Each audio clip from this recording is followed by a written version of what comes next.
Hello, you beautiful infinite beings, right onto your path of exploring the infinite, your infinite potential, your infinite truth, and ultimately your infinite self. Today I'm going to be speaking about crises.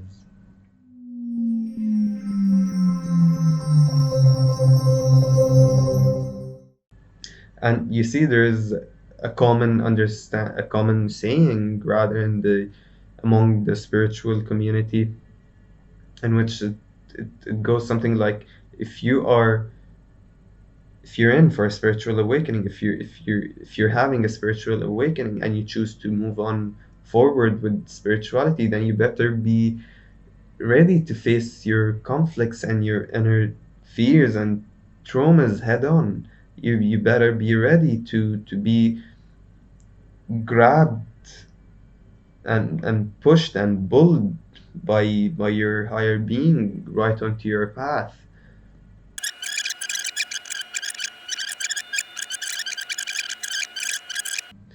More specifically, I'd like to talk about crisis management, if you may. In other words, how to get over a crisis, how to efficiently maneuver your way around such a harsh transition to win over this transformation that's been forced upon you, and how to efficiently heal with more ease and come out the other side as a winner rather than a crushed victim. By crisis, I mean something that is very unbearably harsh, that oftentimes leads to misery, despair, and desperation, and just utter total depression, and eventually crush us if we give it the space. And the reason I'm gonna speak about this is because we've all been through a lot during the past 2 or 3 years. It's been a very challenging times for most of us, and we've all had our own share of beatings, if you may, in our own way. And it really breaks my heart when I see people thinking that it's like the worst thing that's ever happened, and that it's like the end of their life, like it's they're in the worst possible place they can imagine, while it's not really the case. At least it does not have to be. And you see, it all begins with how we perceive a crisis, with how we choose to look at a crisis. You see, if you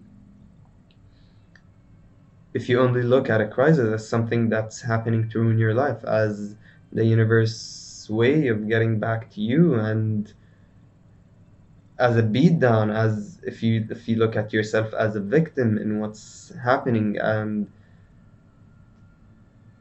like a prey, if that's how you look and that's how you act upon how you understand it, then that's all it's going to be. Then it has no more capability of being anything else. You see, you cannot be in a pitch black, dark tunnel and just sit right there in the middle without moving forward and expect to see the light. And there's always two options here, and it's either to move forward or backwards. You see, I've been through plenty of problems in my life, a few or several of them of which qualify as a crisis, and with lots of pondering and endless of observations and pattern following and learning, I've ascertained that a crisis never just happens without a reason. It's not just that thing that's there to crush you and to ruin you because you're a bad person or because you've deserved it. It's always a double-edged sword, trust me. So if you choose to look at it as life ways of reacting to you more than a life way of getting back to you, reacting to you in the sense that's following up from the concept of you being the creator of your own life, in which I've discussed in a few of my previous videos. If you're interested, I'm going to be leaving the link somewhere up here. So it's more of life reacting to how you were right before it happened. And if you carefully think about and ponder and observe your life before what's happened, you're gonna notice the patterns and you're gonna see what's happened exactly. But you're only able to ask why and to take on that journey of exploring your soon to be great transition. You have to have this positive outlook, not necessarily positive, but you have to have this open perspective towards the occurrence that's going on in your life, the crisis. And so, following up on the concept of you being the creator of your own life, you see, if you deeply feel and wish for something for so long that you build up enough momentum towards that thing, but you do absolutely nothing in terms of physical action to take yourself to that point that you're wishing so deeply to be at, what you're basically saying, what you're basically doing here is that you're praying for something to happen that takes you there. And how your infinite source, how your higher being reacts to that is that it finds what it knows as the most convenient way, the most triggering way for you to get there. And you see, there's a common saying rather in the among the spiritual community, in which it goes something like, if you are if you're in for a spiritual awakening, if you're having a spiritual awakening and you choose to move on forward with spirituality, then you better be ready to face your conflicts and your inner fears and traumas head on. You better be ready to be grabbed and pushed and pulled by your higher being right onto your path. Because oftentimes we start the spiritual awakening, we start the spiritual journey on the inner side. We start feeling, we start realizing, we start thinking, and we start pondering and having that sense of enlightenment and realizing the truths and knowing. But oftentimes we do not do anything physically in terms of action to keep up with what's the transition, the transformation, the inner transformation we're going through. And so what happens is that you get a hint, you get two, you get another and another, but most of the times you're not just gonna say, oh, okay, I'm gonna quit my job and to be more aligned with my inner transformation and just go on and take this leap of faith and drop myself in the face of a bomb, because that's how it feels to us, that's how it feels to our egos. We never do that. Rarely anyone does that. And so what has to be done in order for us to transform materially and on the physical side is that we need a trigger. We need some sort of a trigger. And that's what happens when our inner beings pulls us right onto our paths. There's a spiritual teacher who once said, I don't remember who exactly. I I actually think, yes, I think it was Eckhart Tolle.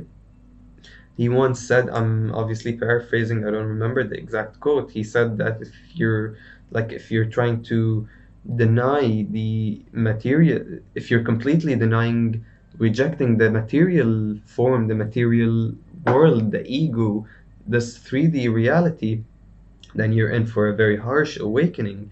In other words, that was, I believe, on his talk on the ego death or something, I believe. So, in other words, if you're completely trying to get rid of your ego, to have an ego death and to just operate out of pure consciousness and oneness and unity, and which is love and enlightenment, and just to be purely giving and all loving and such, without having any attachment, without, without having all of the things that makes us human, then you're in for a very harsh awakening. Because what do you think you need before you get there? What do you think? You think it's very hard. There's lots of sacrifices that needs to be made. There are lots of lessons that need to be learned. There's lots of issues that needs to be resolved within, and so oftentimes, or all the times, no one can do all of this work by themselves, and rather we need some sort of a trigger.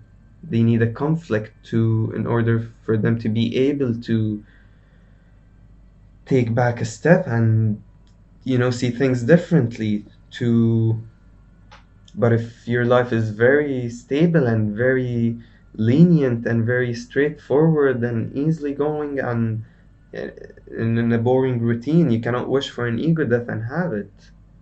You're not prepared. You cannot simply say you want to have $1 million and then just plunge yourself into pleasures and entertainment and do nothing to get you there. There isn't any productive energy on your side. If it's all consumption energy, then you're not putting out any creating energy. You're not putting out any creative energy. And so nothing can be achieved in that manner. And so when you look at crisis in such a way, when you approach it in such a way, that understanding that there is something for you to learn there, that there is a why this has happened. You need to go back to the conflict you had. You need to go back to the contrast and see what built up that momentum inside you in order for you to manifest something, to manifest what you've desired in the shape of a crisis, in the form of a crisis. Because then you're gonna know that this crisis is here to teach you what you need to get to what you have desired previously, before it's happened. And then it becomes easier to live with. It becomes easier to manage. It becomes easier for you to get up in the morning and live positively.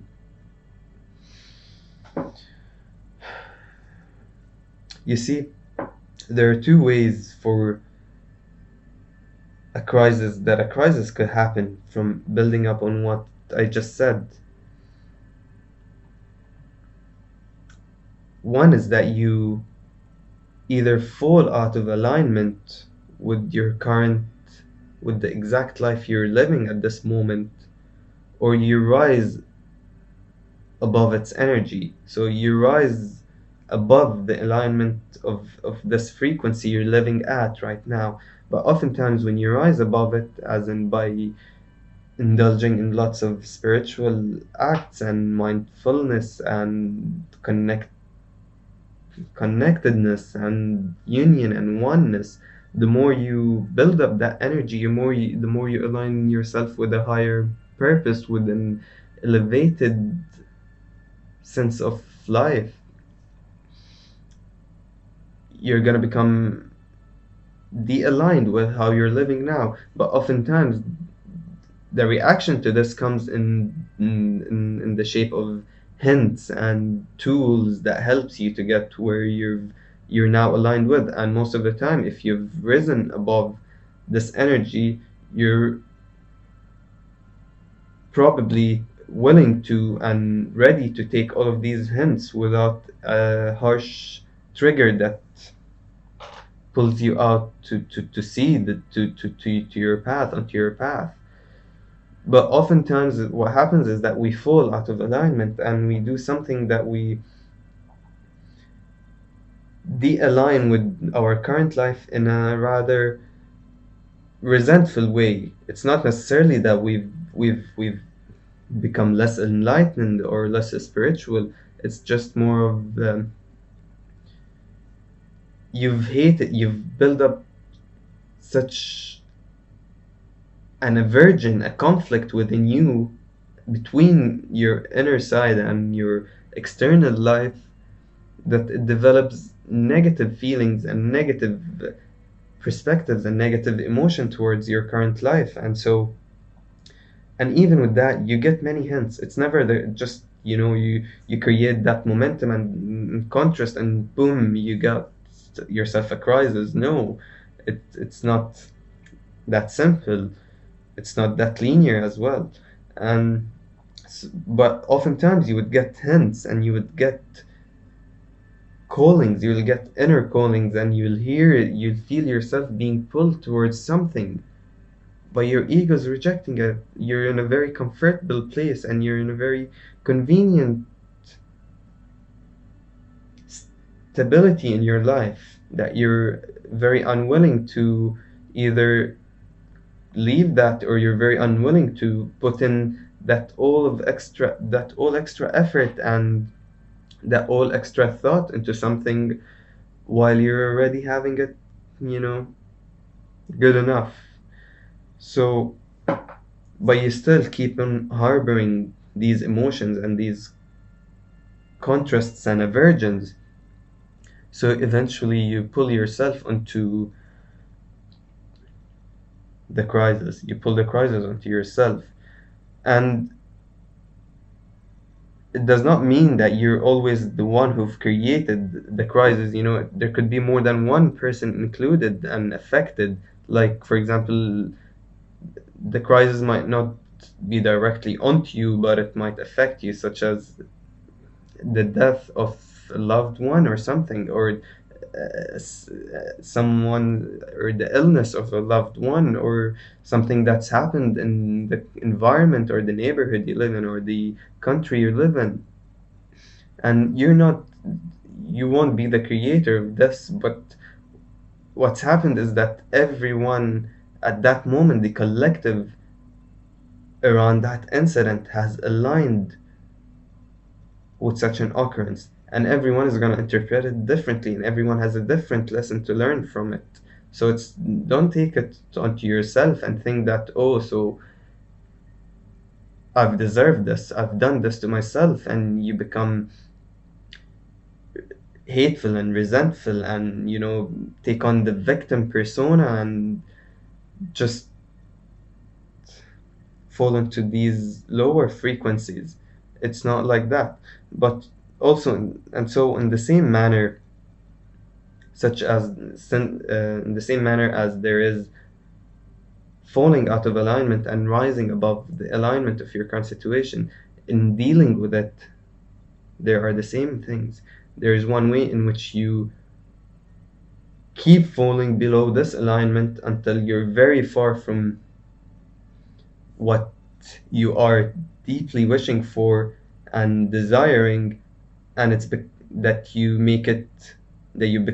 force yourself to become oblivious to what you once truly wanted and felt a strong sense of purpose in that direction. Or you could keep rising and rising until you match it and you become really aligned with what you've been called to, and so you get it. The former being is that you bury yourself in pleasures and make up all of those coping mechanisms in order to go by, in order for your ego to feel at ease. When it becomes unbearable, most of humans, they resort to pleasures, they resort to drinking, doing drugs, sex, any sort of pleasure, because it eases the pain and it makes everything feels a little better. And if you maintain that long enough, you're gonna feel good enough without that need for that purpose that you felt at some point. And eventually, if you keep going, you're gonna give it up completely. And but it's momentarily, because once everything has passed, once everything has stabilized again, once you've maintained a stable lifestyle, it's gonna come back again, because you're gonna go fall back into that boring routine that you do not deem as a purpose, that you do not really see meaning in, and that's gonna awaken within you your old purpose, your old calling, and you're gonna be only repeating the cycle, and you're gonna be falling right into the patterns without, taking control and being the creator, the active creator of your own life. However, the other way is that you sit with your pain, sit with your suffering, and go deeper and let it hurt, let it, it's there for a reason. And that's why it's important to begin with how you look at the crisis. Because if you've already maintained that it's there for a reason, if you've already know that, then it's going to be easier to live with. It's going to be easier now to play with, because once you understand anything, it becomes easier to deal with.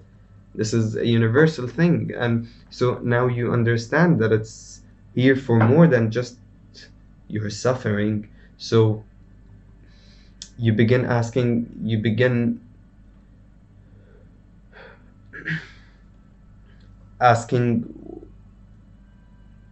how so how you so to how to use it to your benefit. And for more reference along this line, because I'm very fond and loving of the idea of darkness, in a sense, because you can see from my last video, actually, in how I spoke about how I discuss how darkness could be the best teacher, how darkness could be the best tool for our progression and for our meaning in life and purpose finding and seeking and finding ourselves. It's literally one of our strongest tools, and we go through it for that exact reason, to utilize it in that exact manner. And so sit with it, sit with the suffering, and sit with the silence, sit in silence, and hear yourself, hear your inner cries, and hear your inner conflicts, and truly suck in what's happened and how it's affected you and what are the consequences, and let it just think that it shall pass, and think that you're going to come out the other side a lot better, in a much better place, in a much better position. Whatever that you're suffering with, it's going to be better. And so do not try to escape it. This is to heal it as fast as possible. Just do not try to escape it. The more you try to escape, the more you try to resist, the more it's going to be persistent, the more it's going to linger. And the more you keep in the inner aversion, the more you feel something is conflicted within you that has to do with what's created this crisis in the first place. If you keep it inside you, if you keep it buried, and you just try to numb the pain with any sort of pleasure, without feeling the pain and without resolving your inner conflict and thinking what you really want to do now. So are you gonna remove your, like, kill your dream for good? In healthy, you could give up on your inner calling in a healthy way, just like, if you, and it won't come back, and go back to your old life, and you will be put back into your old life, even if the crisis has changed a lot. It's gonna go back if you just remove that dream healthily. But that's not what you want, probably not what anybody would want. But that oftentimes happens unconsciously, subconsciously, by, just as I said, drowning yourselves in pleasures, and with time you feel better and better and better, and then this conflict, this contrast goes within you, and you just want a stable, whatever, comfortable life that, you know, provides you with the basic pleasures and, you know, good feelings. And you eventually ultimately give up on your dreams and your purpose and meaning in life. And that's one way to, you know, get everything back in track. But the other way is that if you actually want to continue pursuing your dream and your purpose, then you'll have to work on it. Then you'll have to understand what exactly was that you wanted, and you're gonna have to start sowing the seeds, and you're gonna have to start doing the things that make you more aligned with that, and do less of the things that make you less aligned with it. And so eventually the crisis is gonna pass. Always keep that in mind. Always keep that, and always keep also in mind that you're not alone. That many people are suffering. That many people are going through crisis, and that many people before that has gone through such incidents and has had come out much better, and they came out successfully and as a winners. But the thing is, once you look at it this way, it's gonna be easier for your ego to for you to be in control of your ego, because that's the other most important factor in this game. Because you see, all that's happened, why this has become a crisis, is because the ego is resisting. The ego is resisting so badly what's happened, for whatever pleasure that thing used to provide you, for whatever, you know, power, anything that's in the realm of survival, you know, anything that puts you higher up the hierarchy of, you know, our species, higher up the food chain, you know, anything that provide. And even pleasure is part of the survival center. Pleasure is keeps us going, you know. We need the dopamine, we need the serotonin to be able to feel any power, actually, to be able to feel any sort of goodness. And so the ego is what's attached to that. And what you need to understand is that you're not your ego. Your purpose, your calling is not coming from the ego. They're coming from something that's much deeper, from something much more profound.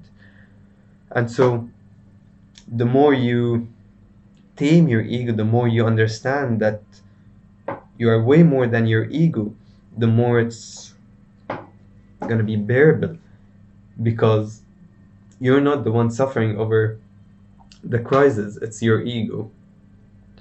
And the more you see that line between the both of them, the more it's going to be easier to live with it, the more it's going to be easier to flow with what's happened with life. Just like water takes on the shape of anything, just like the atoms and particles expand and contracts based on the environment they're in, based on the space they have. Just this is a common pattern in life. This is a pattern of nature, and we're part of nature. And so align yourself with nature, my friends. And I know that no matter what you think, or no matter how you try to feel, or to logic yourself, to rationalize what's going on, it's still very hard, because we're humans. But no, just know that it's the ego that it's feeling what it's feeling. But it's also part because of us being humans. The ego is what makes us human, and that's okay. But just know that it's gonna end, and if you're committed enough, if you're truly seeking the connection, truly seeking your purpose and the meaning in life, it's gonna pass, and the other side is gonna be very bright that you're not gonna recognize it, that you're not gonna believe it. It's how you came up, you came out that side after all of this darkness, after this never ending, what felt as a never ending dark tunnel, that the other side could be very beautiful.